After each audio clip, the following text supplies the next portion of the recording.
This is the first step to healing colitis, and if you don't do this, you will just never get better.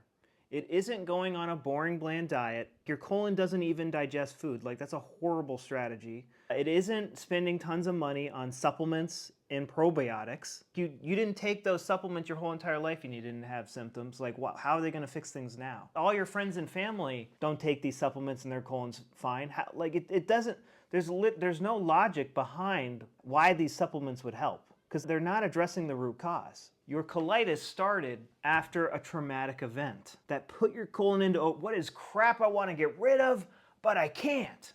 Oh, I'll help you out. We're going to put your colon into overdrive and give you diarrhea. Now, a lot of you might think for a second, nope, nothing stressful happened. This is all BS. It was common knowledge in the 1930s, 40s, and 50s that gut disease always started after a traumatic event. Probably 50% of the time when they asked their patient, like, hey, what was the stressful event that put you in the hospital today? They would have to dig it out of the person. The way I help people find their traumatic event, like, this is the therapy. This is the pill you need to take and need to swallow. It's finding the traumatic event. Your gut is controlled by your brain. I know the holistic community thinks that the gut is a brain. That's total nonsense. Something happens to your gut, it sends a signal to the brain makes a calculation, the brain sends a command back. The gut does not think, but your brain does. Your brain controls everything in your body, and this all started after a traumatic event. There was crap you wanted to get rid of, but you couldn't. When did your symptoms start? Did they start in the fall of last year? Okay. In the fall of last year, what was stressing you out with your job, with your family, with your partner, with your pet, with your landlord, with the sports team you play on, with your friends and family, with your World of Warcraft guild? What was crap you wanted to get rid of, but you can't?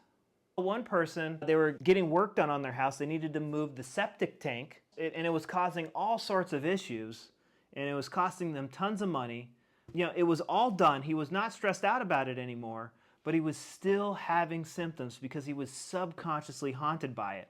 And one day he just sat down, he used my program, but he sat down and he identified that traumatic event and he identified the PTSD triggers. And like literally within a week, all his symptoms were gone. And this is after being told, like after spending thousands on supplements and being told by every doctor that things are hopeless and he's never going to get better. Step number one is to find the traumatic event and the PTSD triggers. And it's literally just writing things down. It could take an hour, 2 hours, 3 hours. It just depends on how good your memory is. I take people through this with my 13-day protocol, but if you go in my bio link, I have a free instant webinar that is a mini version of this that shows you everything that I wish somebody would have told me when I saw blood in the toilet for the first time. I weighed 150 pounds, was going fast towards 140 pounds. Like I looked like a skeleton. People were asking questions. Girls wanted nothing to do with me. But when I started taking this approach, the trauma approach, I was doing this terribly. I was horrible at this for the first few months, and I gained like 20 pounds and got rid of all of my food intolerances. That's the power of addressing the root cause.